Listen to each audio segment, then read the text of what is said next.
지금부터 제2차 원내 정책회의를 시작하겠습니다. 김동철 원내대표께서 개회 선언을 해주시겠습니다. 네, 바른미래당 제2차 원내 정책회의를 시작하겠습니다. 예, 다음은 김동철 원내대표님의 발언이 있겠습니다. 헌법은 국가의 최고, 최상위 규범입니다. 개헌은 공동체 전체의 합의에 의해서 국민 통합과 국가의 안정적 발전에 기여하는 절차 및 방식으로 이루어져야 합니다.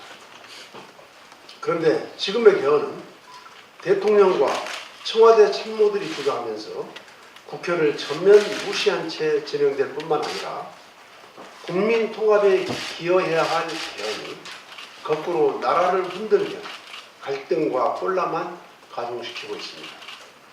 더 큰 문제는 청와대 개헌안은 국무회의 심의도 거치지 않았고 법제처 심사조차 거치지 않았다는 점입니다. 헌법학자들의 지적처럼 청와대가 주도하는 개헌안은 국무회의 심의를 거치도록 규정한 헌법 제89조에 대한 위헌 소지가 있을 뿐 아니라 국무회의를 단순한 요식행위로 생각하는 오만한 발상입니다. 현행 헌법도 지키지 않으면서 개헌을 하겠다는 이런 자가당착이 어디 있습니까? 국회도 패싱, 국무회의도 패싱, 법제처도 패싱, 처음부터 끝까지 오로지 청와대뿐입니다. 국무위원인 법무부 장관을 배제하고 대통령의 개인 비서에 불과한 민정수석 주도로 개헌안을 이벤트하듯 하나하나 발표하는 이런 행태야말로 국민을 우롱하고 여당을 침묵의 거수기로 전락시키고 야당을 철저하게 무시하는 제왕적 대통령의 폐해 그 자체입니다. 제왕적 대통령제를 청산하는 개헌과 함께 정치개혁의 완성을 위해 동시에 추진돼야 하는 것이 국민 대표성과 비례성을 강화하는 선거제도의 개혁입니다. 선거제도 개혁으로 대화와 협치의 제도화를 이뤄내야 합니다. 현행 선거제도는 과거 적대적 양당제의 산물이고 일종의 제도 적폐입니다. 청와대와 민주당은 제왕적 대통령제 청산이라는 국민적 요구를 과감하게 수용하고 아울러 자유한국당은 국민 대표성 강화를 위한 선거제도 개편 과제에 대승적으로 결단할 것을 촉구합니다. 문재인 정부가 지금의 경제 상황에 대해서 둔감한 것인지 알면서도 근거 없는 낙관론으로 무작정 버티는 것인지 검증되지도 않은 소득주도 성장론의 허상에 아직도 기대고 있는 것인지 거듭 묻습니다. 지금 한국 경제는 저성장 고착화의 위기가 현실화하면서 이를 타개할 근본 대책을 마련하는 일이 시급합니다. 과거 경제성장을 이끌었던 주력 산업들은 침체되어 전통적 일자리는 사라지고 기업들은 각종 규제에 막혀 새로운 성장 동력을 마련하지 못한 채 한국을 버리고 해외 시장으로 떠나고 있습니다.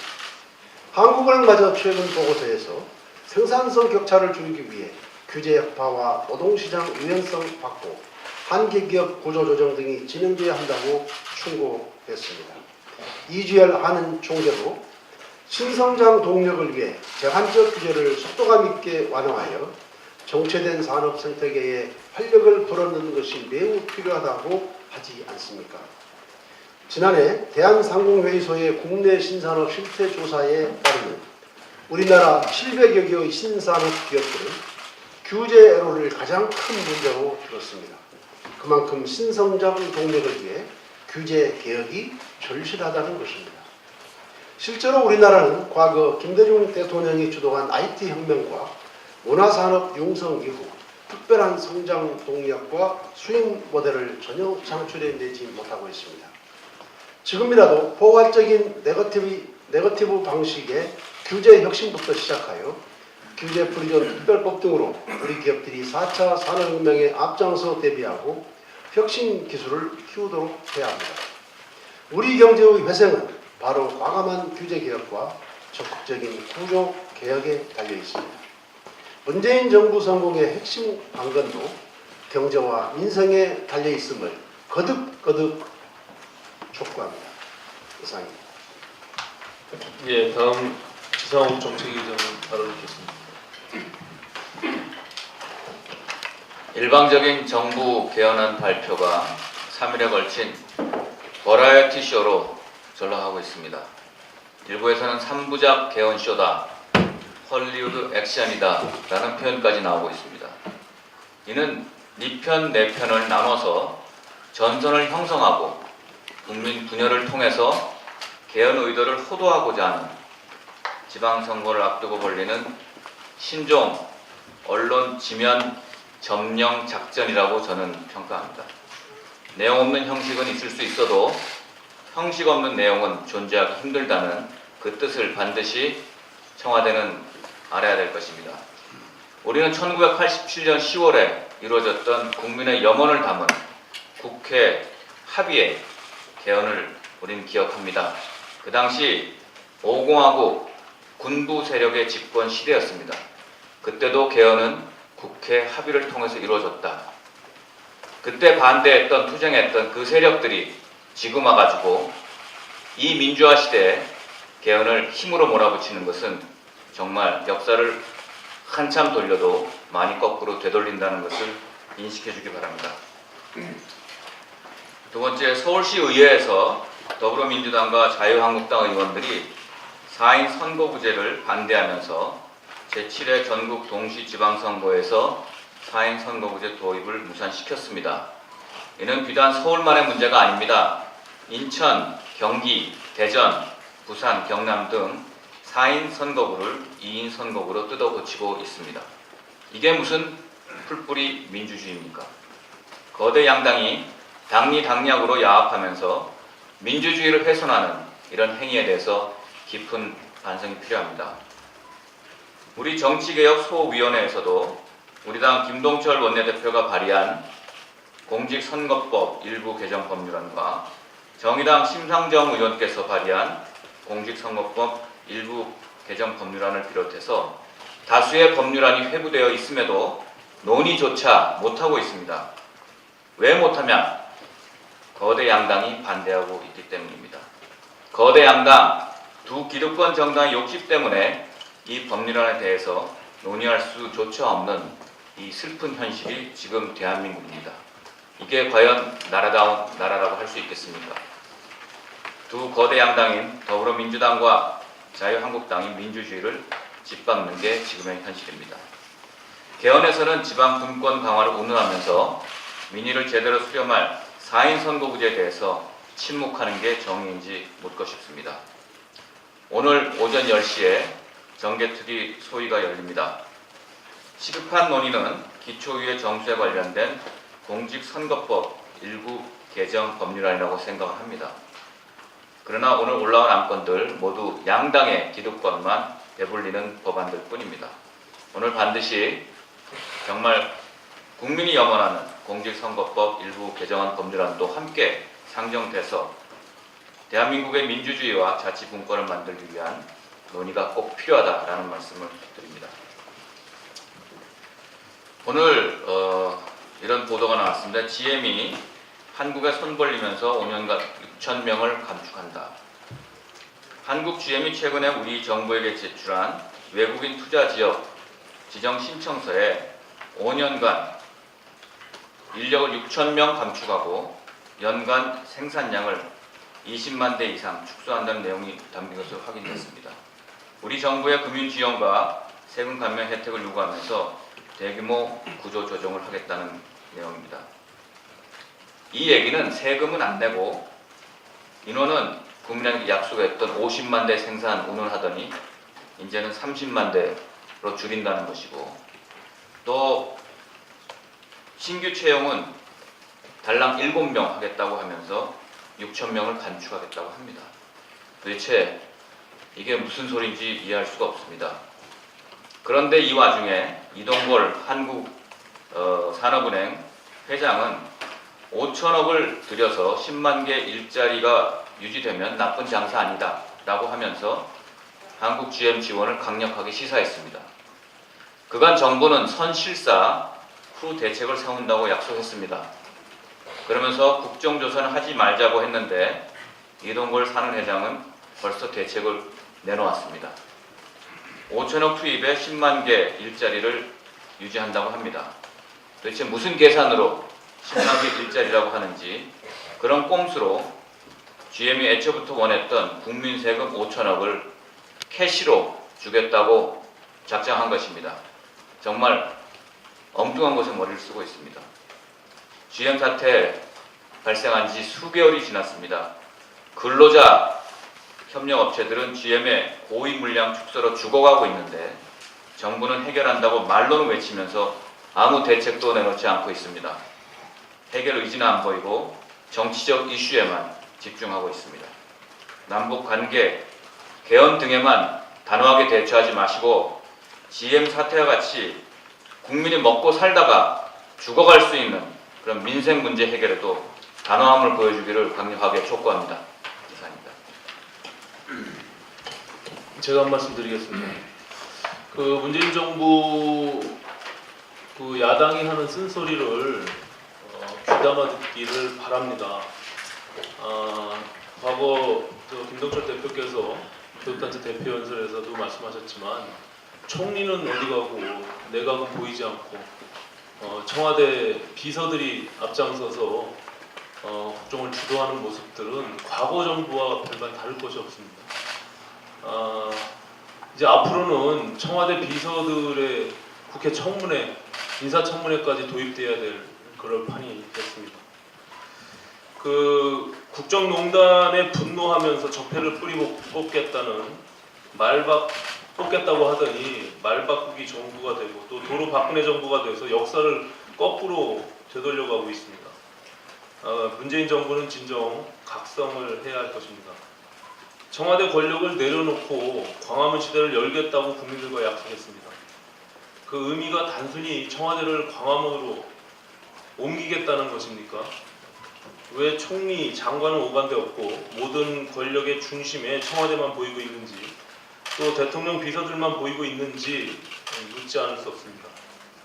또 왜 민주당은 대통령 말이라면 신주단지 모시듯 하면서 대통령 스스로 손바닥 뒤집듯 말 바꾸는 것에 대해서는 왜 한마디도 없는 것입니까? 그 정부 초기 내각 구성에 스스로 약속한 인사 5대 원칙, 또 인사 추천 실명제 등 국민과의 약속은 누가 했습니까? 그런데도 약속을 걷어차 버리고 국민들께 아무런 설명조차 하지 않고 있습니다. 제가 오늘 말씀드리려고 하는 것은 누차 얘기했던 공공기관의 낙하산 인사를 말씀드리려고 하는 것입니다. 적폐 중에 적폐라며 지금 강원랜드를 비롯해서 공공기관의 인사 문제를 놓고 나라를 떠들썩하게 했던 문재인 정부가 지금 공공기관은 물론이고 심지어 민간 부분에서까지 낙하산 인사, 보훈 인사로 내려꽂고 있습니다. 누차 말씀드렸지만 공공기관의 장들의 낙하산 인사를 지적해 왔는데 최근에 농어촌공사 사장에 최규성 전 민주당 의원을 임명했습니다. 또 한국산업인력공단 이사장에 김동만 문재인 캠프 노동위원회 상임 공동위원장을 앉혔습니다. 제가 판넬로 만들어 왔는데 지난번 말씀드린 과거에 대한석유협회 회장, 그리고 가스안전공사 사장, 한국도로공사 이사장, 한국마사회 회장 등 문재인 캠프 그리고 전직 민주당 의원들이 이미 임명이 된 것입니다. 이건 여러 번 얘기를 했기 때문에 오늘 말씀드리고자 하는 것은 공공기관의 사회이사 감사들까지도 모조리 지금 문재인 캠프의 인사들로 채워놓고 있는 것은 적폐 중에 적폐 아니겠습니까? 말씀드린 농어촌공사 사장, 한국산업인력공단 이사장, 그리고 지금 국민연금공단 감사로 지금 김성주 연금공단 이사장조차도 낙하산 인사를 했음에도 불구하고 그 이사장의 전주고등학교 선배인 KBS 전주 반송 총국의 보도국장, 전 보도국장이었던 이춘구 보도국장을 임명했습니다. 또 잘 아시다시피 비리백화점이라고 불리는 그랜드 코리아 레저, 서울에 부산에 있는 외국인 카지노를 운영하고 있는 문광부 산하의 공공기관인 GKL 감사로 임창규 전 민주통합당 사무부총장을 임명했습니다. 또 LH 감사로 문재인 캠프 미디어 특보를 한 허정도 감사, 그리고 금융감독원 감사로 문재인 캠프 출신의 대통령 경희대학교 후배인 김우찬 고법판사를 임명했습니다. 그리고 아래 나와 있는 여러 지금 사회이사들, IBK 기업은행, KB금융지주, 하나금융지주, 신한금융지주, 한국전력공사, 또 정보통신산업진흥원 원장, 정보화진흥원 원장 후보 등 군으로 모두 지금 문재인 캠프의 사람들로 후보군들이 오르내리고 있습니다. 이것이 실제로 현실로 이루어지지 않기를 바라는 마음에서 오늘 다시 한번 쓴소리를 하는 것입니다.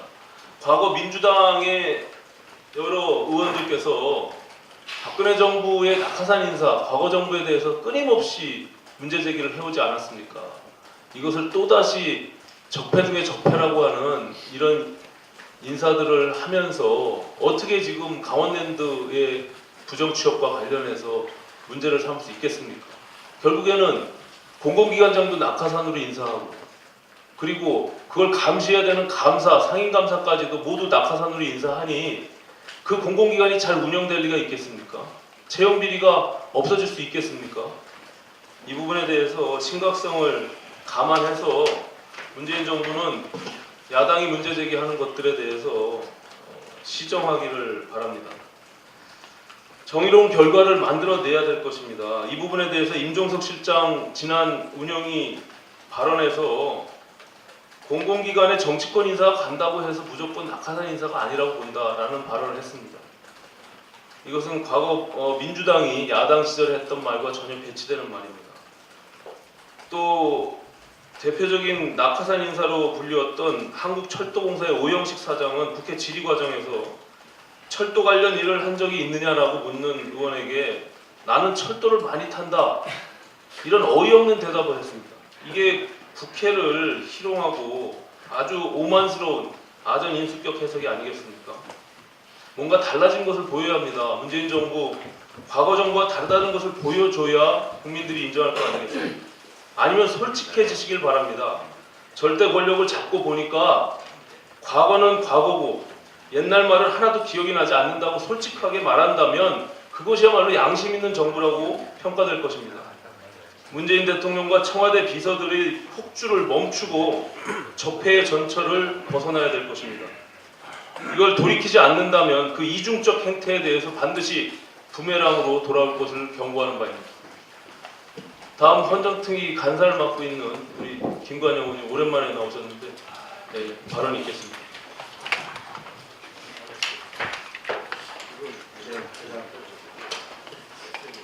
먼저 좀 발언 배려해주셔서 감사합니다. 국회 헌정특위 바른미래당 간사로서 한 말씀 드리겠습니다. 대통령의 개헌안 발의에 대해서 구체적인 강론에 대한 평가에 앞서서 정말 이것은 아니다라는 말씀을 드립니다. 제왕적 대통령의 일면을 보는 것 같아 매우 씁쓸합니다. 양심 있는 목소리를 들려주었던 여당 의원님들 도대체 어디에 있습니까? 양심의 목소리를 들려주십시오. 제1야당의 반대로 개헌안 부결이 명백한 상황에서 이렇게 밀어붙이는 것은 개헌 발의 절차 자체를 무시한 독선과 우기의 발현입니다. 이것은 권위주의 시대에서나 가능한 일입니다. 또 선거 공약을 했기 때문에 내 역할은 다 해야 된다라고 하는 것을 보여주기 위한 면피용에 그칩니다. 또 국회가 해야 할 일을 안 하고 있기 때문에 내가 하겠다는 철저한 국회를 무시하는, 의회 민주주의를 무시하는 행태입니다. 또 국민 분열을 초래하는 일일 뿐만 아니라 지방선거용 쇼용이라고 할 수밖에 없습니다. 지금이라도 개헌안 발의를 처리하고 하루빨리 생산적인 논의가 가능한 구조를 만들어야 할 것입니다.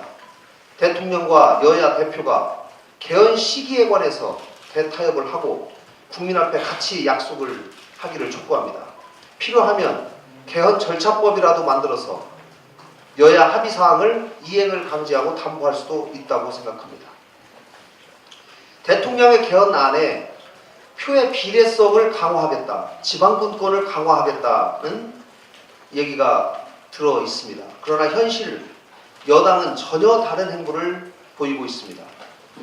여러 의원님들 말씀해 주셨는데 서울시 기초의원 중대선거구제, 당초에 선거구 획정위원회에서 37개 지역을 4인 선거구로 확정했습니다만은 그 뒤로 수정한 7군데, 결국은 한 군데도 없이 전부 2인 선거구로 쪼갰습니다.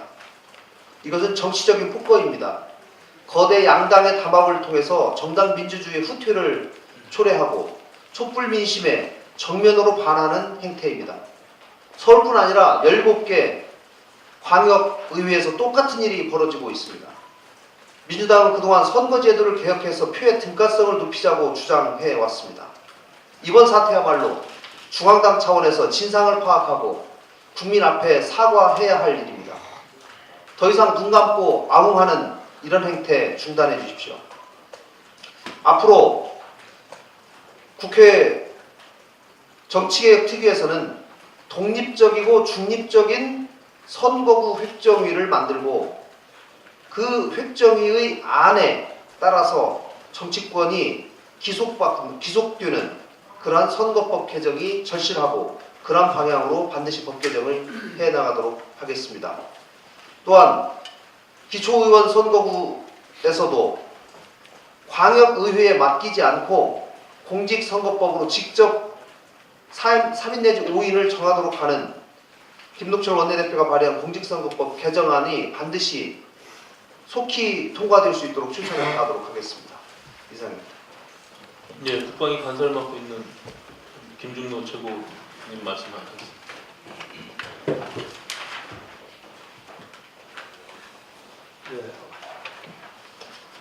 어제 한미연합훈련이 시작되는 게 4월 1일부터 한 달간 한다고 발표를 했습니다. 이 문제가 지금 40년이 되는데 훈련 시작한 지가. 그리고 이 훈련은 미국이 세계 주요 동맹국들하고 실사는 연종 계획되어 있어서 쭉 되어 있는 걸 지금까지 저희가 무슨 연기한다, 취소한다, 축소한다, 통합한다, 또 가을에 있을 울지 프리덤을 열어놓고 통합하는 별별 얘기를 다 하면서 지내왔습니다. 이거는 지금 한미동맹에서 한미 상호 방위조약을 근간으로 해서 전자권을 실행에 옮겨보는 훈련입니다. 새로 생긴 것도 아니에요. 근데 이걸 가지고 지금 어제 발표하면서 무슨 언론에 전략자산 전개는 언론에 공개도 안 하겠다는 식으로 하면서 무슨 숨어서 하는 훈련처럼, 물론 전략적으로 숨어서 적에게 알리지 않기 위해서 은은표를 하는 건 좋지 이거는 남북관계하고 연결해서 지금 그러고 있어요. 거기에 브룩스 연합사령관이 불만스럽게 워딩을 하고 있습니다. 이것들이 한미동맹에 어떤 영향을 미칠까 우려가 굉장히 됩니다. 지금 군사적으로 안 되니까 관세 폭탄, FTA 협상에서 아주 어려움을 겪어야 되고, 또 특히 또 최근에 어제 제가 말씀드린 방위비가 드디어 예상을 1조 1,000억까지 올라갈 예상을 하고 있습니다. 거기서 사드 1개포대 운영비까지 해서 그렇게 지금 압박을 받고 있는 상황에서 저희들이 통상 위기 다음에 기회가 올 것이다 이러지만, 저는 지금 남북관계가 기회를 잡았는데 정부의 노력으로 위기가 되지 않을까 저는 굉장히 걱정을 하고 있습니다. 이런 상황에서 늦었지만 훈련 일정이 확정돼서 공표돼서 굳건한 한미동맹을 확인하고 유사시에 우리 영토를 수호할 실전 대비태세를 유지할 수 있게 되었습니다. 그런데 당연한 결정을 두고 참 다행이라고 말할 수밖에 없다는 현 상황이 얼마나 안타깝습니까? 지금 남북관계에 지금 해빙 무드가 오고 있지만 주변은 좀 급박하게 돌아갑니다. 북미, 남북 대화 정상회담 앞두고 한미, 한중일, 남북미까지요. 오늘 아침에 나와요. 거기에 또 일본도 패싱당할까봐 북한하고 회담을 하겠다고 좀 제안을 해놓고 있는 상황입니다. 그러나 이 언론 보도에 따르면 남북미 북미 정상회담을 앞둔 시기임을 감안해서 미국의 항공모함과 같은 전략 자산을 이번 훈련에 배치하지 않기로 하는 등 훈련 강도가 대폭 축소되어 있고 4월 한 달에 그냥 정상회담 전에 끝낸다고 합니다. 어제도 제 뭐 번개불에 콩태 먹듯이 하는 훈련이 과연 효과가 있겠느냐 하는 말씀도 드렸습니다만 참 여러 가지로 우려가 됩니다. 물론 정부가 일궈낸 기대치를 훨씬 뛰어넘는 외교 성과인 남북 정상회담, 북미 정상회담 성사를 높이 평가합니다. 그러나 이번 회담 성사는 우리의 최종 목표인 한반도 비핵화와 항구적인 평화로 가기 위한 중요한 분수령이 될 것은 틀림없는 사실입니다. 그러나 수십 년간 화전양면 전술로 한국과 미국을 비롯해 전 세계를 우롱하고 농락했던 북한의 진정한 변화를 확인할 만한 뚜렷한 징후는 없습니다. 이 대목에서 트럼프가 외쳤던 25년간 속아왔는데 다시는 속지 않겠다라는 그 말의 의미를 되새겨볼 필요가 있습니다. 그리고 지금은 회담을 약속한 시기이지 회담이 종료되고 성공한 협상으로 마무리되어 가시적인 성과를 손에 쥔 시기가 아닙니다. 협상력을 높이기 위해서 치열하게 협상 카드를 고민해야 할 때가 아닌가 싶습니다. 북한은 이미 국제사회의 대북 제재로 수세에 몰려 있고 마지막 출구를 찾기 위해 대화에 나선 상황입니다. 지금은 불필요한 대북 저자세를 자처하며 훈련 규모를 축소할 때가 아니라 더욱 훈련 규모 강도를 높여갈 때라고 저는 생각을 합니다. 연합훈련은 미국이나 유엔의 제재와 압박의 효과를 높이는 데 상당한 영향을 미칠 겁니다.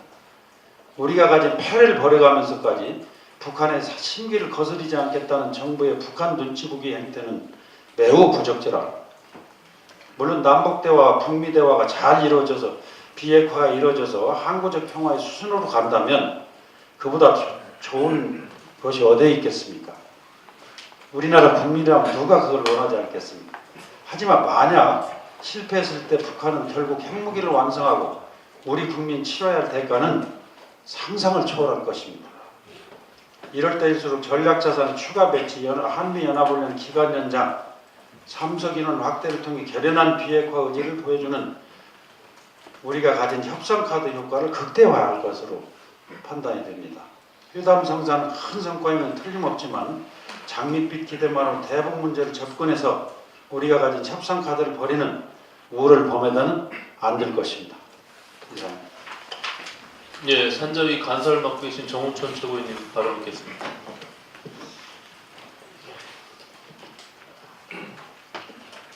다시 한번 대통령 일자리 상황판 오픈해놓고 그 다음에 한 번도 제대로 공개하지 않는 것을 문제 제기를 하면서 한 말씀 드리고자 합니다. 추경예산 4조 원 우리 대표께서 적극 반대한다고 했습니다. 그 반대를 뛰어넘으려면 작년 12조 추경에 대한 결과를 낱낱이 정부가 국민에게 국회에 보고해야 합니다. 지금 내용으로 보면 투입된 추경의 영향의 효과도 별로 없었습니다. 집행률도 굉장히 낮았습니다. 청년 체험 공제 같은 경우는 55%. 또 예산을 그렇게 2배로 올렸는데 214%를 올려놓고도 또 거기에 지금 현재 7% 정도. 정부 주도 돈으로 일자리 해결되지 않습니다. 지금 한 1년 문재인 정권의 정책을 보면 기업 기살리는 정책으로 가는 전 세계의 그 추세, 다시 얘기하면 규제 개혁, 또 4차 산업혁명 시대에 맞는 일자리 또 기업 창출을 위한 규제 개혁, 규제 프리전법이나 산업 서비스 기본법을 그렇게 해결해야 되는데도 그거는 열중시하고 있습니다. 노동개혁 안 하고 있습니다. 그래놓고 기업 목적인 최저임금, 근로시간 단축, 법인세 인상. 그러니 중견기업 사장들을 만날 때마다 해외로 이전 계획만 세우고 있는 그분들을 볼 때 억장이 무너집니다. 그건 그렇게 해놓고 일자리 창출을 하겠다고 정부에서 아무리 예산을 편성한다 해도 그거는 결과가 좋은 결과가 나오지 않을 거다. 작년 그 해외 투자가 47조 원으로 대폭 늘어났습니다. 그래서 하나 정부에 크게 제안을 한 게 뭐였냐면 국내에서 지금 이렇게 해놓고 일자리 아무리 노력해도 성과가 나지 않을 거다. 그러니 이번 기회에 6.1을 기회로 세계 일자리 세계화를 하자. 그 예를 든다면 지금 일본이 한국 그 취업을 2만 명이 넘어섰습니다. 지금 중국 또는 미국 심지어 영국, 프랑스 다 경제 성장의 새로운 그런 기가를 올리고 있습니다. 거기에 따라서 우리에게는 750만의 교민이 있고 165개 공간이 있고 코트라, 코이카 그리고 해외 대기업 지사망을 연계한다고 하면 우리 청년 일자리는 세계화를 통해서 많은 신장을 가져올 거다. 근데 거기에 예산도 아주 부족합니다. 지금 코트라를 통한 K무브센터에 지원을 하고 있는데 이걸 대폭 늘리라 해도 거기에는 제대로 반영되지 않고 있습니다. 다시 한번 강조합니다. 한국 내에 청와대 일자리 상황권을 오픈하지 못한다면 전 세계 165개의 해외 대사관에다가 일자리 상황판을 걸어놓고 그거를 대통령이 확인하고 관리한다고 하면 오히려 이 위기를 우리 청년들을 전 세계로 보내서 대한민국의 새로운 미래를 여는 그러한 큰 성과를 거둬올 수 있는 정책을 다시 한번 강조하고 제안을 합니다. 지금 이대로 가면 일자리 재난이 아니라 대한민국 경제 재난이 올 거를 경고합니다.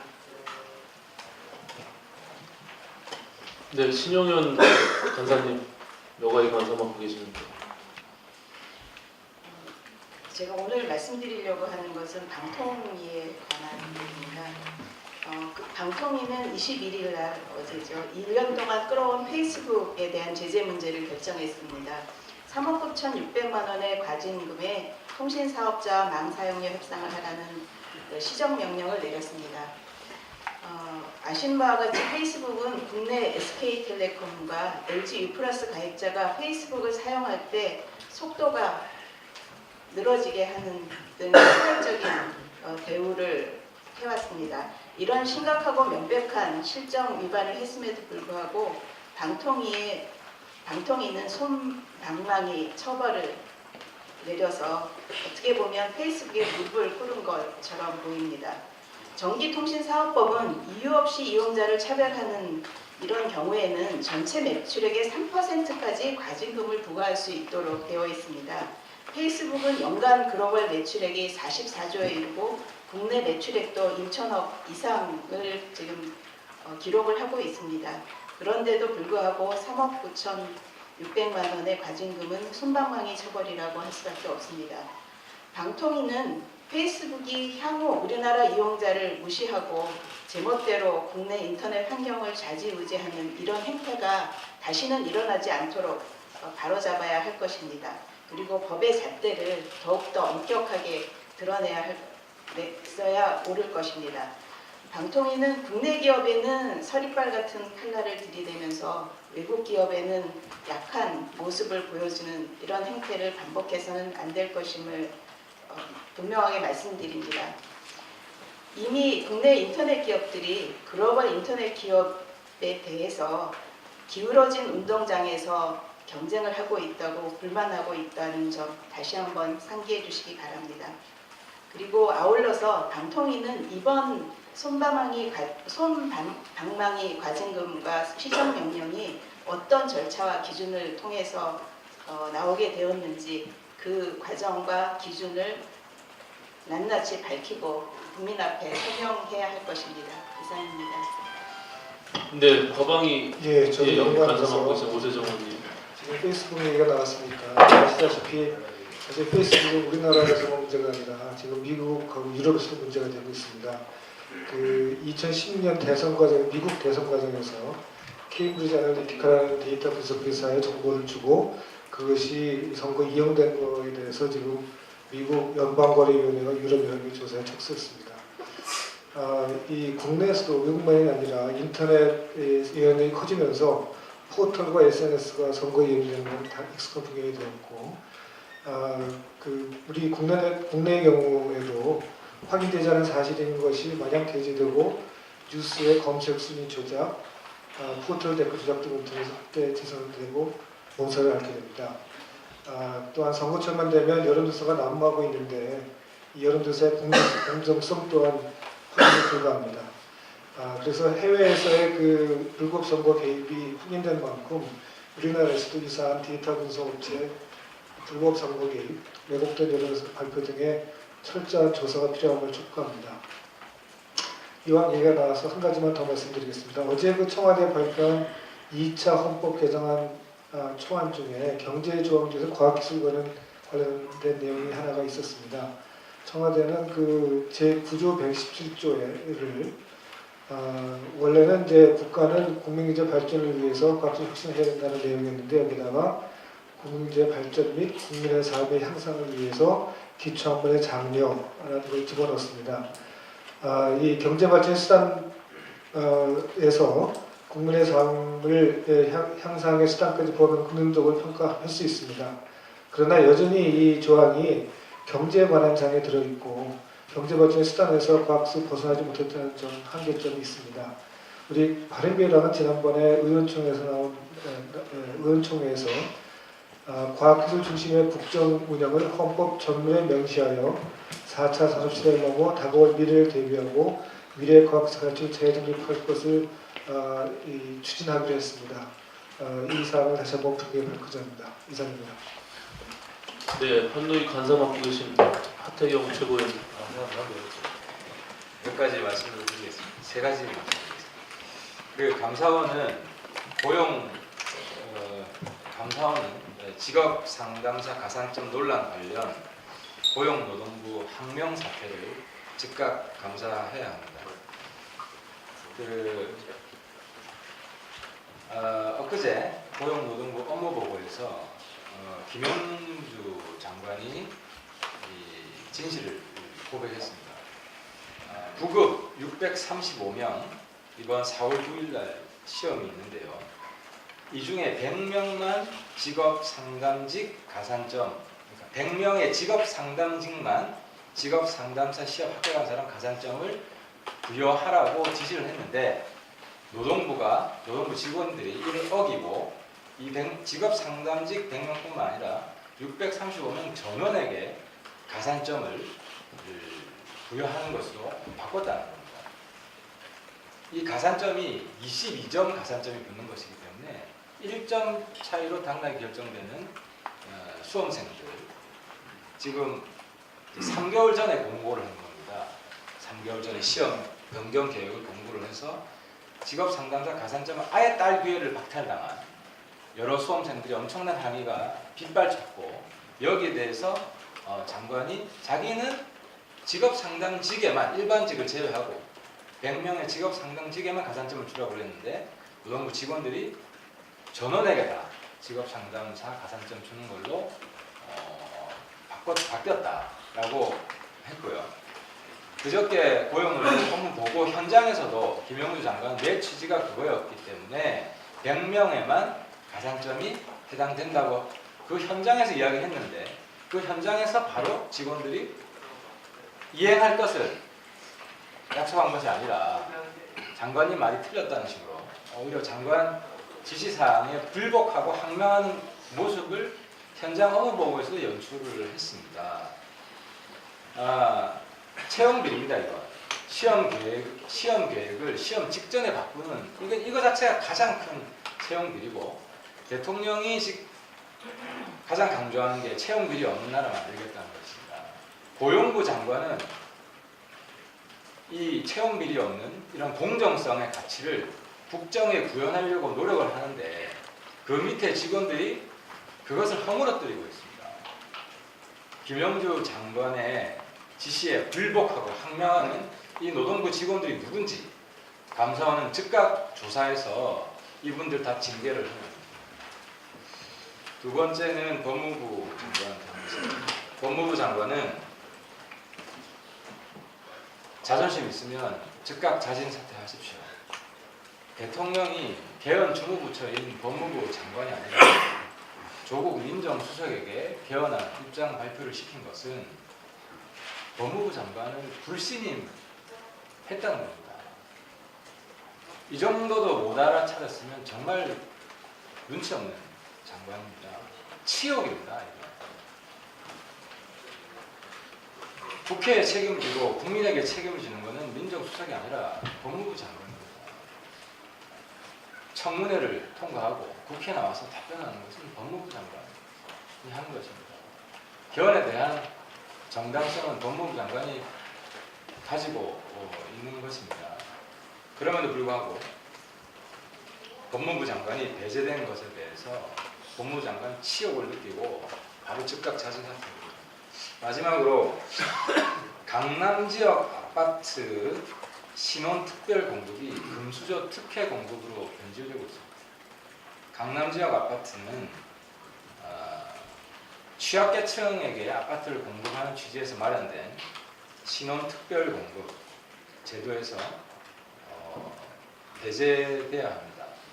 이 신혼 특별 공급 제도라는 것은 취약계층 부부들, 신혼 5년 내 부부들, 맞벌이 부부에게 아파트를 쉽게 공급하기 위한 것입니다. 연소득 7천만 원 이하에만 해당이 됩니다. 그런데 강남 이번에 특별 공급된 아파트 최저 가격이 10억입니다.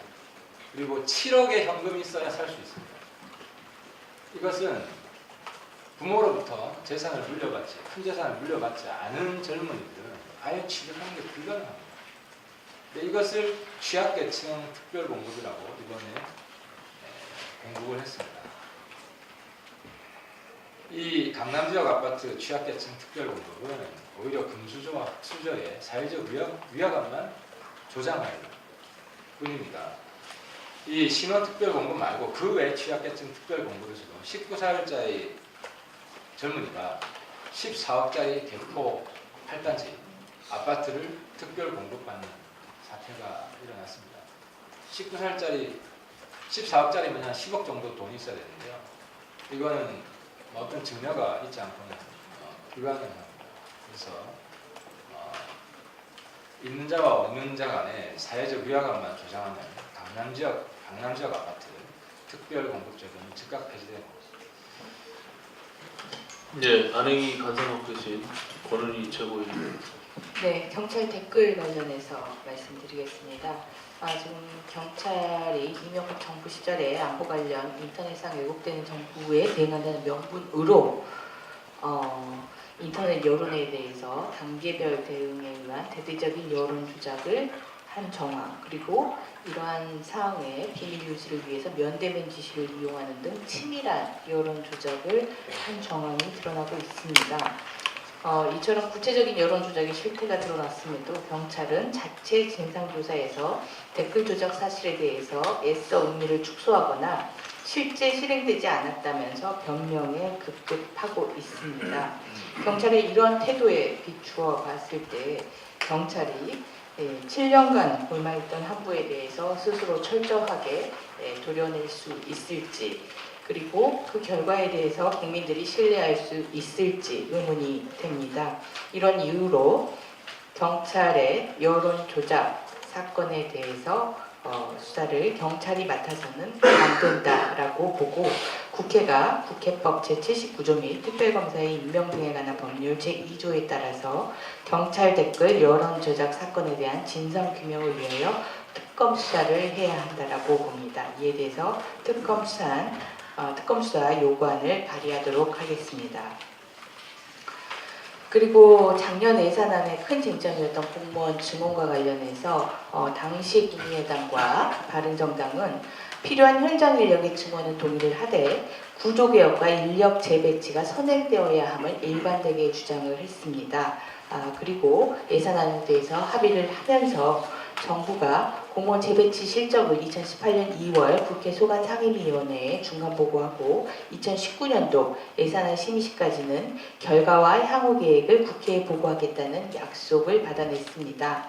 이에 따라서 행안부로부터 공무원 재배치 중간 보고를 받았으나 그 내용은 역시나였습니다. 먼저 2017년 인력 재배치 실적에 대한 수요 산출 근거가 명확하지 않았고 각 부처의 자체 판단만으로 재배치 소요를 정했고 행정안전부는 조직 진단 한 번 없이 부처의 의견대로 재배치 실적 채우기에 급급했습니다. 또한 인력 재배치의 효과가 무엇인지 행정안전부는 설명하지 못했으며 그에 대한 분석 노력도 전혀 없었습니다. 적어도 인력 불균형의 원인과 현황을 파악하고 어떠한 방향으로 인력 재배치를 할 것인지 주무부처인 행정부가 최소한의 기준과 원칙, 분석은 했어야 함에도 불구하고 말 그대로 주먹구 부시게 재배치가 이루어지고 있었습니다.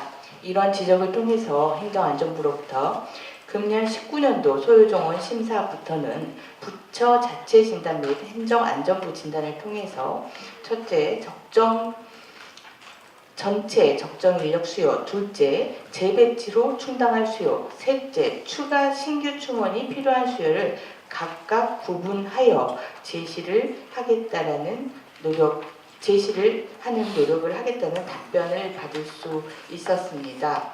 앞으로 바른미래당은 상임위별로 각 부처의 공무원 재배치 진행 현황을 파악하고 조직 진단 등 적정 인원 판단 근거 및 효과 분석을 면밀히 계속 분석해 나가겠습니다. 2019년 예산 편성 시에 동일한 논의가 재현되지 않도록 꾸준히 노력하겠습니다.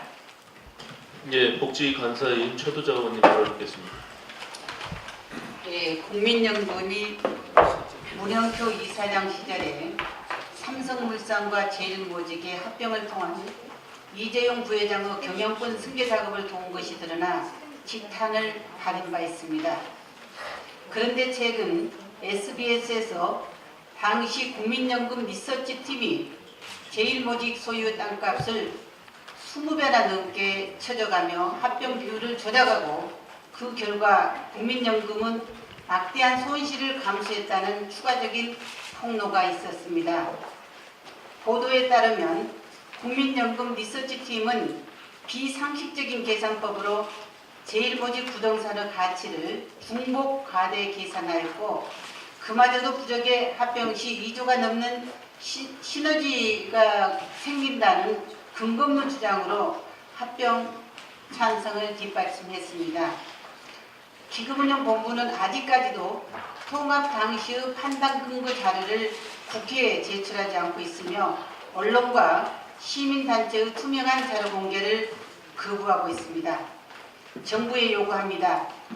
국정농단 세력과 결탁해서 자료를 왜곡하는 관련자를 밝히고 처벌해 주십시오. 나아가 국민연금의 투자와 관련된 의사결정 과정의 투명성을 보장하는 제도 개선책을 마련해 주시길 바랍니다. 이상입니다. 예, 그 교문위 간사 맡고 계신 이동석 의원님 발언 듣겠습니다. 네, 문재인표 개헌안 즉각 처리하라. 청와대가 문재인 대통령발 개헌안 내용을 오늘 마지막으로 3일간 발표하고 26일 발의한다고 합니다. 이것은 한마디로 말해서 독선, 독단, 독재, 삼독 개헌안입니다. 문재인 대통령과 청와대는 이렇게 말했습니다. 마지막까지 국회 합의를 존중하겠다. 6월 지방선거 때 개헌안 동시투표 합의하면 정부 개헌안 발의하지 않겠다. 이렇게 약속했습니다. 국민 중심의 개헌안을 마련하겠다고도 얘기했습니다. 언뜻 들으면 그럴싸하게 보입니다. 국회와 국민의 뜻을 매우 존중해 보이는 것처럼 보이기도 합니다. 그런데 실상을 들여다보면 무리만 개헌이지 대통령 권력유지와 재집권을 넘겨둔 국민 속임용 개헌이라는 것을 의심을 지을 수 없습니다. 집권 더불어민주당은 내용상 하자가 많은데도 불구하고 국회 개헌 특위에서 청와대 입장만 앵무새처럼 되풀이하고 주장하고 있습니다. 청와대는 여당을 조정하며 억지를 부리고 있습니다. 게다가 청와대가 발표하고 있는 내용도 문제가 많습니다. 벌써부터 언론과 대형 커뮤니티 등에서 논란이 많습니다. 반대 여론이 들끓고 있습니다. 이처럼 국민적 논란도 많고 야사당 모두가 반대하는데도 여당과 청와대가 마위에만 고집하고 있고 부창부수를 하고 있는 것을 보면 분명 6월 지방선거용 개헌이라는데 이론의 여지가 없어 보입니다. 다시 말해 문재인표 개헌안은 국회 하부도 기다리지 않고 국민적 공감대도 없는 지방선거 필승작전의 일환입니다. 그리고 독선, 독단, 독재스러운 삼독 개헌안입니다. 헌법은 우리나라의 시대정신과 체제 그 자체입니다. 국민의 희망에 부응하고 대한민국 청사진을 제대로 담아내야 합니다. 이런 개헌안은 대한민국을 혼란 속에 몰아넣을 뿐입니다. 문재인 대통령과 청와대는 대국민 사탕 발림 개헌 사기극을 즉각 중단할 것을 촉구합니다. 예, 그 공공기관 낙하산 관련해서 제가 발언을 했는데 지금 그 공공기관 낙하산 방지법을 김동철 원내대표께서 발의해서 이미 기재위 소위에서 지금 잠자고 있습니다. 민주당 의원들 그 과거 야당 시절에 발의했던 모든 법안들을 지금 말 바꾸고 전혀 동의하지 않고 있습니다. 특히 대표적인 방송법 비롯해서 어제 운영위 법안 심사가 있었고 오늘 전체회의가 있는데 대부분이 민주당 의원들이 대표 발의한 법안입니다. 동의하지 않고 통과시키지 않고 있는 이유가 무엇인지 정말 부끄럽기까지 합니다. 이런 공공기관 낙하산 방지법 하루빨리 반드시 통과될 수 있도록 민주당 동참해 주기를 호소드립니다. 네, 이상으로 공개 발언을 마무리하고 비공개로 전환해서 회의를 진행하도록 하겠습니다. 언론 여러분 협조해 주시기 바랍니다.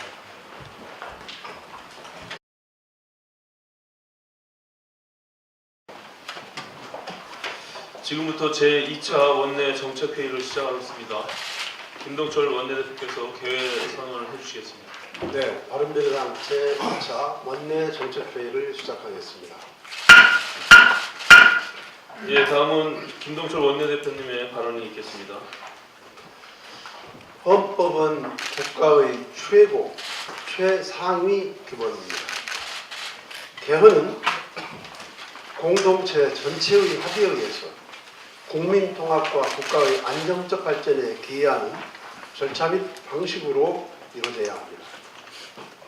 그런데 지금의 개헌은 대통령과 청와대 참모들이 주도하면서 국회를 전면 무시한 채 진행될 뿐만 아니라 국민 통합에 기여해야 할 개헌이 거꾸로 나라를 흔들며 갈등과 혼란만 가중시키고 있습니다. 더 큰 문제는 청와대 개헌안은 국무회의 심의도 거치지 않았고 법제처 심사조차 거치지 않았다는 점입니다. 헌법학자들의 지적처럼 청와대가 주도하는 개헌안은 국무회의 심의를 거치도록 규정한 헌법 제89조에 대한 위헌 소지가 있을 뿐 아니라 국무회의를 단순한 요식행위로 생각하는 오만한 발상입니다. 현행 헌법도 지키지 않으면서 개헌을 하겠다는 이런 자가당착이 어디 있습니까?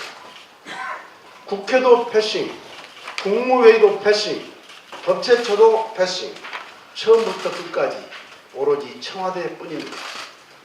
국무위원인 법무부 장관을 배제하고 대통령의 개인 비서에 불과한 민정수석 주도로 개헌안을 이벤트하듯 하나하나 발표하는 이런 행태야말로 국민을 우롱하고 여당을 침묵의 거수기로 전락시키고 야당을 철저하게 무시하는 제왕적 대통령의 폐해 그 자체입니다. 제왕적 대통령제를 청산하는 개헌과 함께 정치개혁의 완성을 위해 동시에 추진돼야 하는 것이 국민 대표성과 비례성을 강화하는 선거제도의 개혁입니다. 선거제도 개혁으로 대화와 협치의 제도화를 이뤄내야 합니다. 현행 선거제도는 과거 적대적 양당제의 산물이고 일종의 제도 적폐입니다. 청와대와 민주당은 제왕적 대통령제 청산이라는 국민적 요구를 과감하게 수용하고 아울러 자유한국당은 국민 대표성 강화를 위한 선거제도 개편 과제에 대승적으로 발전할 것을 촉구합니다. 문재인 정부가 지금의 경제 상황에 대해서 둔감한 것인지, 알면서도 근거 없는 낙관론으로 무작정 버티는 것인지, 검증되지도 않은 소득주도 성장론의 허상에 아직도 기대고 있는 것인지 거듭 묻습니다. 지금 한국 경제는 저성장 고착화의 위기가 현실화하면서 이를 타개할 근본 대책을 마련하는 일이 시급합니다. 과거 경제 성장을 이끌었던 주력 산업들은 침체되어 전통적 일자리는 사라지고, 기업들은 각종 규제에 막혀 새로운 성장 동력을 마련하지 못한 채 한국을 버리고 해외 시장으로 떠나고 있습니다. 한국은마저 최근 보고서에서 생산성 격차를 줄이기 위해 규제 약화와 노동시장 유연성 확보, 한계기업 구조조정 등이 진행돼야 한다고 충고했습니다. 이주열 한은 총재도 신성장 동력을 위해 제한적 규제를 속도감 있게 완화하여 정체된 산업 생태계에 활력을 불어넣는 것이 매우 필요하다고 하지 않습니까? 지난해 대한상공회의소의 국내 신산업 실태조사에 따르면 우리나라 700여 개의 신산업 기업들은 규제 애로를 가장 큰 문제로 들었습니다. 그만큼 신성장 동력을 위해 규제 개혁이 절실하다는 것입니다. 실제로 우리나라는 과거 김대중 대통령이 주도한 IT 혁명과 문화산업 융성 이후 특별한 성장 동력과 수익 모델을 전혀 창출해내지 못하고 있습니다. 지금이라도 포괄적인 네거티브 방식의 규제 혁신부터 시작하여 규제 프리존 특별법 등으로 우리 기업들이 4차 산업혁명에 앞장서 대비하고 혁신 기술을 키우도록 해야 합니다. 우리 경제의 회생은 바로 과감한 규제 개혁과 적극적인 구조 개혁에 달려 있습니다. 문재인 정부 성공의 핵심 관건도 경제와 민생에 달려 있음을 거듭 촉구합니다. 이상입니다. 예, 다음 지상욱 정책위원장은 발언을 듣겠습니다. 일방적인 정부 개헌안 발표가 3일에 걸친 버라이어티 쇼로 전락하고 있습니다. 일부에서는 3부작 개헌쇼다, 헐리우드 액션이다 라는 표현까지 나오고 있습니다. 이는 네 편, 내 편을 나눠서 전선을 형성하고 국민 분열을 통해서 개헌 의도를 호도하고자 하는 지방선거를 앞두고 벌리는 신종 언론 지면 점령 작전이라고 저는 평가합니다. 내용 없는 형식은 있을 수 있어도 형식 없는 내용은 존재하기 힘들다는 그 뜻을 반드시 청와대는 알아야 될 것입니다. 우리는 1987년 10월에 이루어졌던 국민의 염원을 담은 국회 합의의 개헌을 우리는 기억합니다. 그 당시 5공화국 군부 세력의 집권 시대였습니다. 그때도 개헌은 국회 합의를 통해서 이루어졌다. 그때 반대했던, 투쟁했던 그 세력들이 지금 와가지고 이 민주화 시대에 개헌을 힘으로 몰아붙이는 것은 정말 역사를 한참 돌려도 많이 거꾸로 되돌린다는 것을 인식해 주기 바랍니다. 두 번째, 서울시 의회에서 더불어민주당과 자유한국당 의원들이 4인 선거구제를 반대하면서 제7회 전국 동시지방선거에서 4인 선거구제 도입을 무산시켰습니다. 이는 비단 서울만의 문제가 아닙니다. 인천, 경기, 대전, 부산, 경남 등 4인 선거구를 2인 선거구로 뜯어 고치고 있습니다. 이게 무슨 풀뿌리 민주주의입니까? 거대 양당이 당리당략으로 야합하면서 민주주의를 훼손하는 이런 행위에 대해서 깊은 반성이 필요합니다. 우리 정치개혁소위원회에서도 우리 당 김동철 원내대표가 발의한 공직선거법 일부 개정 법률안과 정의당 심상정 의원께서 발의한 공직선거법 일부 개정 법률안을 비롯해서 다수의 법률안이 회부되어 있음에도 논의조차 못하고 있습니다. 왜 못하냐? 거대 양당이 반대하고 있기 때문입니다. 거대 양당, 두 기득권 정당의 욕심 때문에 이 법률안에 대해서 논의할 수조차 없는 이 슬픈 현실이 지금 대한민국입니다. 이게 과연 나라다운 나라라고 할 수 있겠습니까? 두 거대 양당인 더불어민주당과 자유한국당이 민주주의를 짓밟는 게 지금의 현실입니다. 개헌에서는 지방 분권 강화를 운운하면서 민의를 제대로 수렴할 4인 선거구제에 대해서 침묵하는 게 정의인지 묻고 싶습니다.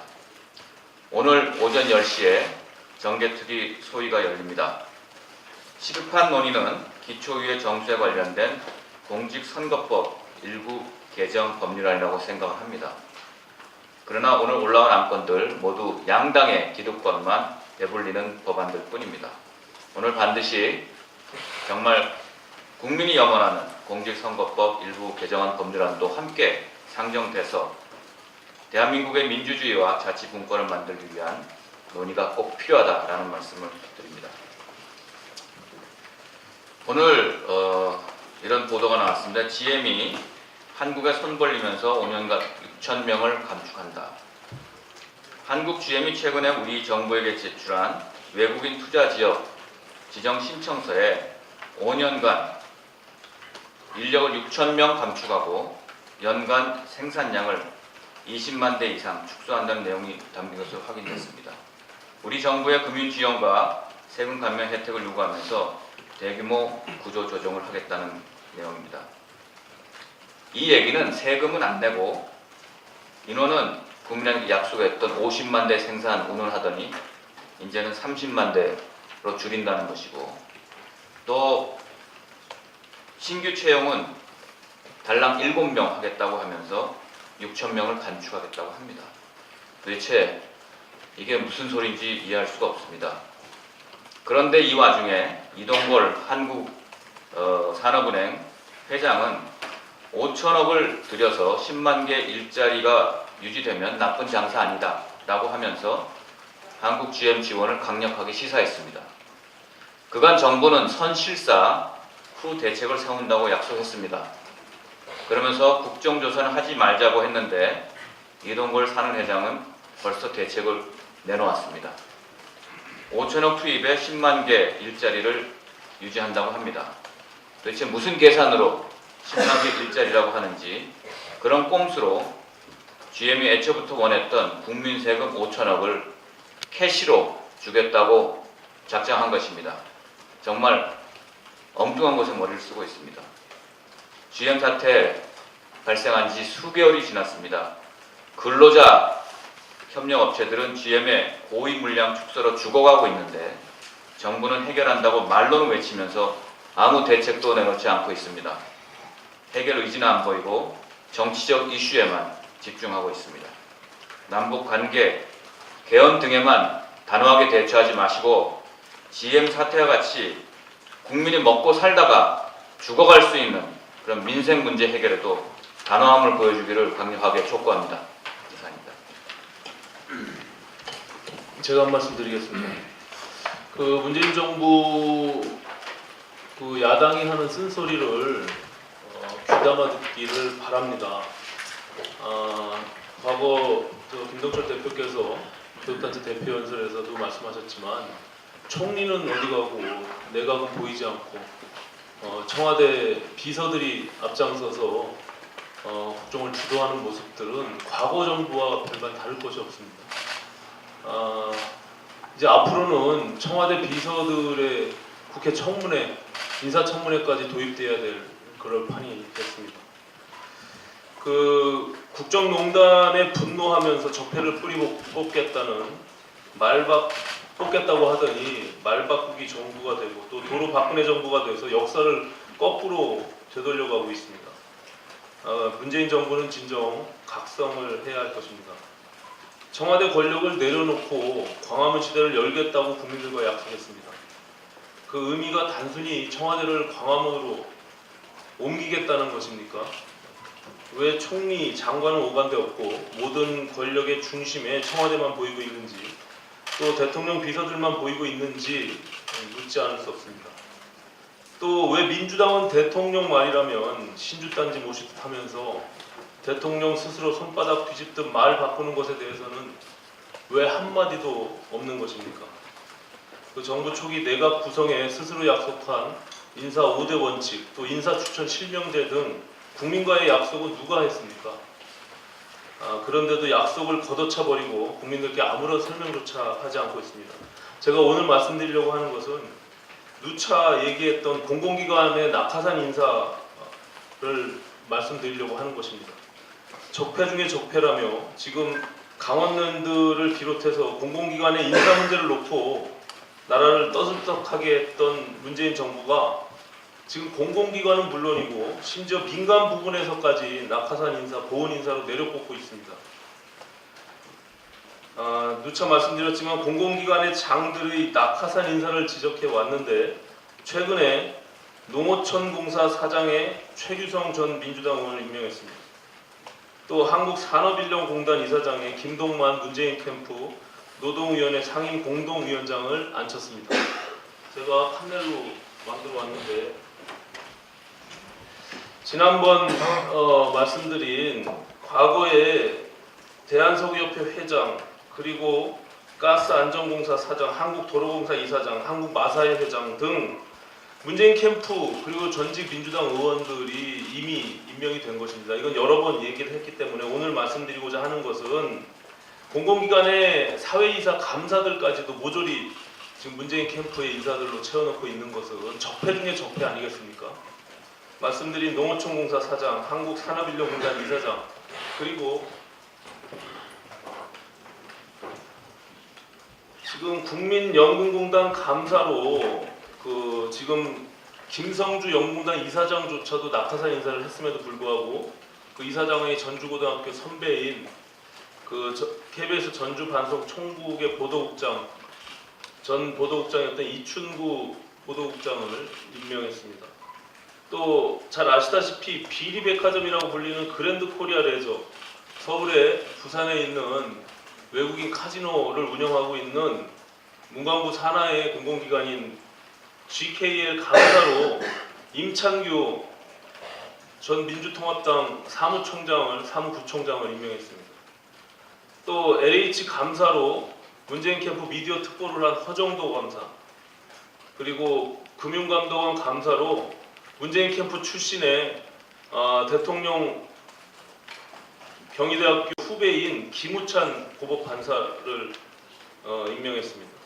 그리고 아래 나와 있는 여러 지금 사회이사들 IBK 기업은행, KB금융지주, 하나금융지주, 신한금융지주, 한국전력공사 또 정보통신산업진흥원 원장, 정보화진흥원 원장 후보 등군으로 모두 지금 문재인 캠프의 사람들로 후보군들이 오르내리고 있습니다.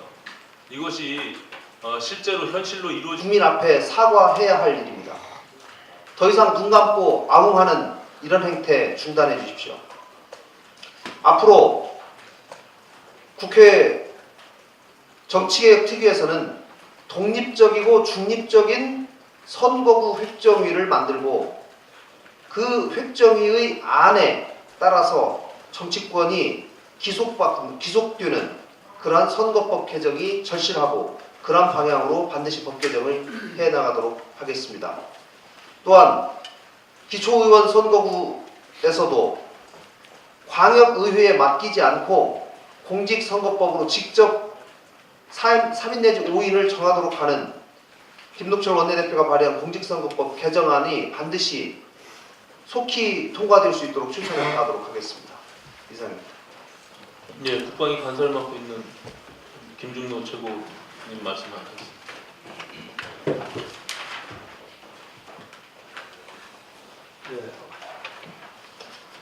어제 한미연합훈련이 시작되는 게 4월 1일부터 한 달간 한다고 발표를 했습니다.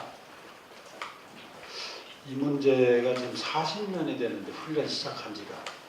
그리고 이 훈련은 미국이 세계 주요 동맹국들하고 실상 연종 계획되어 있어서 쭉 돼 있는 걸 지금까지 저희가 무슨 연기한다, 취소한다, 축소한다, 통합한다, 또 가을에 있을 을지 프리덤 훈련하고 통합하는 별별 얘기를 다 하면서 지내왔습니다. 이거는 지금 한미동맹에서 한미 상호 방위조약을 근간으로 해서 전자권을 실행에 옮겨보는 훈련입니다. 새로 생긴 것도 아니에요. 근데 이걸 가지고 뭐 지금 어제 발표하면서 무슨 뭐 언론에 전략자산 전개는 언론에 뭐 공개도 안 하겠다는 식으로 하면서 무슨 숨어서 하는 훈련처럼, 물론 전략적으로 숨어서 뭐 적에게 알리지 않기 위해서 은은표를 하는 건 좋지만 이거는 남북관계하고 연결해서 지금 그러고 있어요.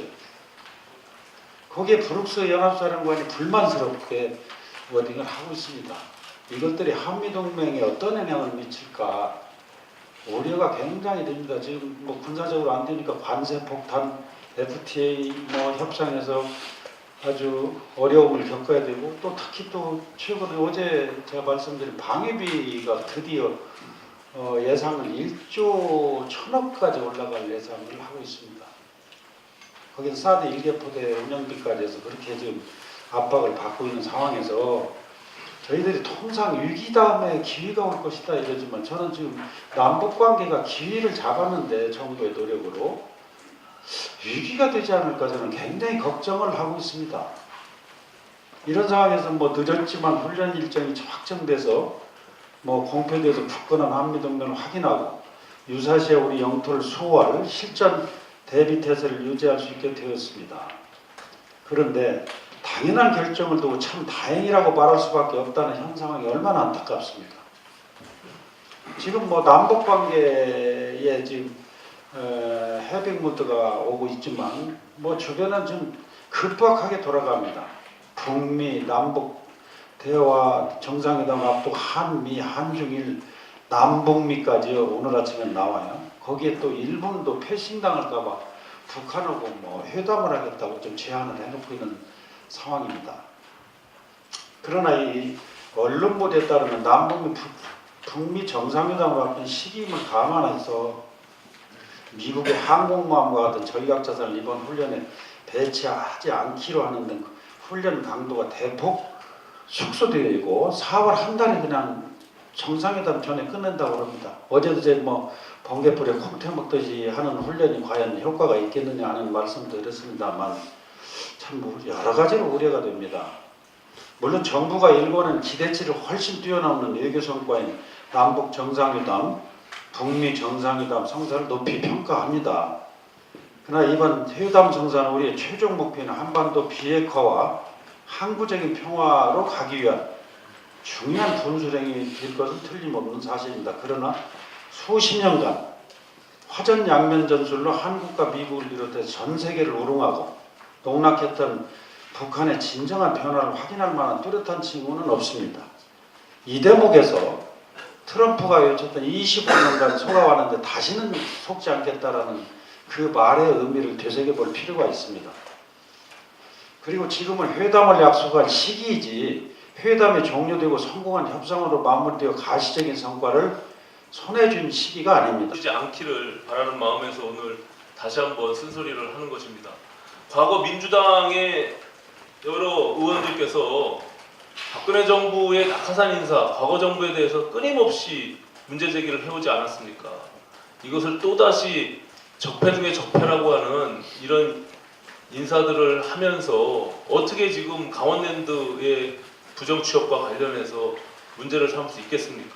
결국에는 공공기관장도 낙하산으로 인사하고 그리고 그걸 감시해야 되는 감사, 상임감사까지도 모두 낙하산으로 인사하니 그 공공기관이 잘 운영될 리가 있겠습니까?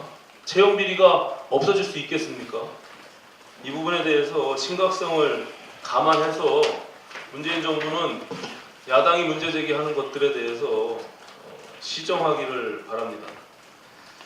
정의로운 결과를 만들어내야 될 것입니다. 이 부분에 대해서 임종석 실장 지난 운영위 발언에서 공공기관에 정치권 인사가 간다고 해서 무조건 낙하산 인사가 아니라고 본다라는 발언을 했습니다. 이것은 과거 민주당이 야당 시절에 했던 말과 전혀 배치되는 말입니다.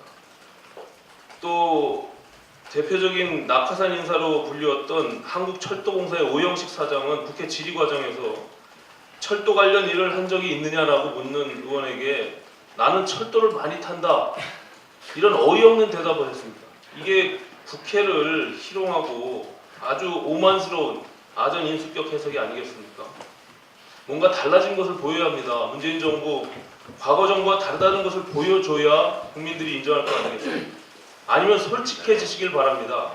절대 권력을 잡고 보니까 과거는 과거고 옛날 말은 하나도 기억이 나지 않는다고 솔직하게 말한다면 그것이야말로 양심 있는 정부라고 평가될 것입니다. 문재인 대통령과 청와대 비서들의 폭주를 멈추고 적폐의 전철을 벗어나야 될 것입니다.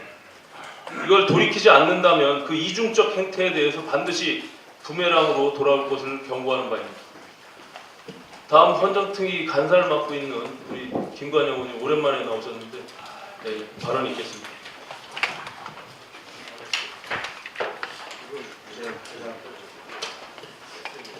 먼저 좀 발언 배려해 주셔서 감사합니다. 국회 헌정특위 바른미래당 간사로서 한 말씀 드리겠습니다. 대통령의 개헌안 발의에 대해서 구체적인 강론에 대한 평가에 앞서서 정말 이것은 아니다라는 말씀을 드립니다. 제왕적 대통령의 일면을 보는 것 같아 매우 씁쓸합니다. 양심 있는 목소리를 들려주었던 여당 의원님들 도대체 어디에 있습니까? 양심의 목소리를 들려주십시오. 제1야당의 반대로 개헌안 부결이 명백한 상황에서 이렇게 밀어붙이는 것은 개헌 발의 절차 자체를 무시한 독선과 우기의 발현입니다. 이것은 권위주의 시대에서나 가능한 일입니다. 또 선거 공약을 했기 때문에 내 역할은 다 해야 된다라고 하는 것을 보여주기 위한 면피용에 그칩니다. 또 국회가 해야 할 일을 안 하고 있기 때문에 내가 하겠다는 철저한 국회를 무시하는, 의회 민주주의를 무시하는 행태입니다. 또 국민 분열을 초래하는 일일 뿐만 아니라 지방선거용 쇼용이라고 할 수밖에 없습니다. 지금이라도 개헌안 발의를 처리하고 하루빨리 생산적인 논의가 가능한 구조를 만들어야 할 것입니다. 대통령과 여야 대표가 개헌 시기에 관해서 대타협을 하고 국민 앞에 같이 약속을 하기를 촉구합니다. 필요하면 개헌 절차법이라도 만들어서 여야 합의사항을 이행을 강제하고 담보할 수도 있다고 생각합니다. 대통령의 개헌안에 표의 비례성을 강화하겠다, 지방분권을 강화하겠다는 얘기가 들어 있습니다. 그러나 현실 여당은 전혀 다른 행보를 보이고 있습니다. 여러 의원님들 말씀해 주셨는데 서울시 기초의원 중대선거구제, 당초에 선거구 획정위원회에서 37개 지역을 4인 선거구로 확정했습니다마는 그 뒤로 수정한 7군데, 결국은 한 군데도 없이 전부 2인 선거구로 쪼갰습니다. 이것은 정치적인 폭거입니다. 거대 양당의 담합을 통해서 정당 민주주의의 후퇴를 초래하고 촛불 민심에 정면으로 반하는 행태입니다. 서울뿐 아니라 17개 광역의회에서 똑같은 일이 벌어지고 있습니다.